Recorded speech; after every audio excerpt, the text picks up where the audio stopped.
Iran के बीच बड़ी खबर आ रही है। ईरान ने दावा किया है कि खामनेई सुरक्षित है। यह बड़ी खबर आ रही है। विदेश मंत्री अब्बास अराक्ची ने दावा किया है सुप्रीम लीडर खामनेई जिंदा है। अराक्ची ने कहा, इससे पहले खबर आई थी कि खामनेई के घर को बंकर बस्टर बम से टारगेट किया गया था, लेकिन ईरान की ओर से दावा किया गया है कि सुप्रीम लीडर खामनेई जिंदा है। इस बड़ी खबर पर हमारे सहयोगी विशाल पांडे हमारे साथ बने हुए हैं। विशाल, खामनेई के जिंदा होने का दावा किया जा रहा है। ईरान की ओर से सफाई दी गई है कि खामनेई जिंदा है और सुरक्षित है।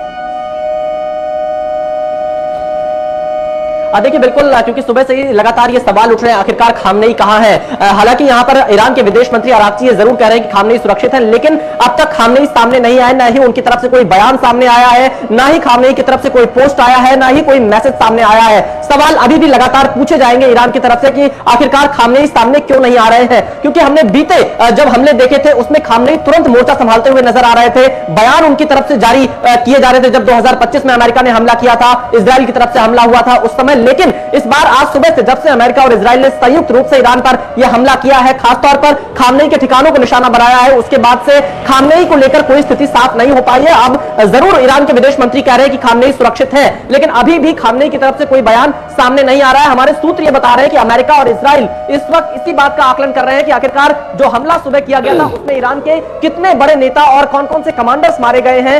इस बात की जानकारी अमेरिका और इजराइल के द्वारा इकट्ठा की जा रही है और इसके बाद अमेरिकी राष्ट्रपति डोनाल्ड ट्रंप राष्ट्र को, अमेरिका को संबोधित कर सकते हैं और जानकारी दे सकते हैं आखिरकार जो ऑपरेशन आज सुबह से लॉन्च किया गया अमेरिका और इजराइल की तरफ से उसमें कितनी सफलता उनको मिल पाई है, क्योंकि ईरान भी जवाब दे रहा है। ईरान ने पश्चिम एशिया में जितने भी अमेरिका के बेस हैं उन बड़ी खबर कर लेते हैं। कुवैत में एयर रेड सायरन सुनाई दे रहे हैं और ईरानी हमले की आशंका से कुवैत में सायरन बज रहे हैं। कुवैत में अमेरिकी बेस है और उन पर ईरानी हमले की आशंका है। हमारे साथ डिफेंस एक्सपर्ट भी लगातार बने हुए, उनसे जानते हैं। सर, शुरुआत में तो कहा जा रहा था कि इस युद्ध 4 दिन चलेगा, लेकिन जिस तरह से खबरें आई कि जो ईरान के रक्षा मंत्री है वो मारे गए हैं, क्या लगता है कि 4 दिन इसकी मियाद हो सकती है? मुश्किल लगता है।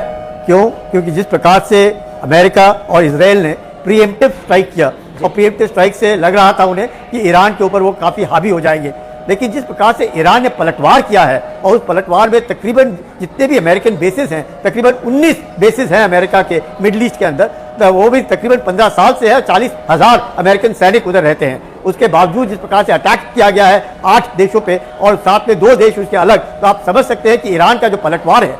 लेकिन इस पलटवार के बाद जो नुकसान अब ईरान का हुआ है, जिस पर कहा जा रहा है कि उनके रक्षा मंत्री मारे गए हैं, खामेनी साहब कुछ कह नहीं रहे हैं, वहां से डोनाल्ड ट्रंप का जो स्टेटमेंट आना था सवेरे के बाद वो स्टेटमेंट पोस्टपोन हो गया है, तो दर्शाता है कि युद्ध जो है ये थोड़ा लंबा खींचेगा और आज की जो रात है वो वाकई कयामत की रात होगी ईरान के लिए, क्योंकि ईरान अब पलटवार करने में शायद थोड़ी सी उसको मुश्किल होगी, क्योंकि जितने मिसाइल ईरान के पास थे उसमें से आधे तो फायर किए होंगे।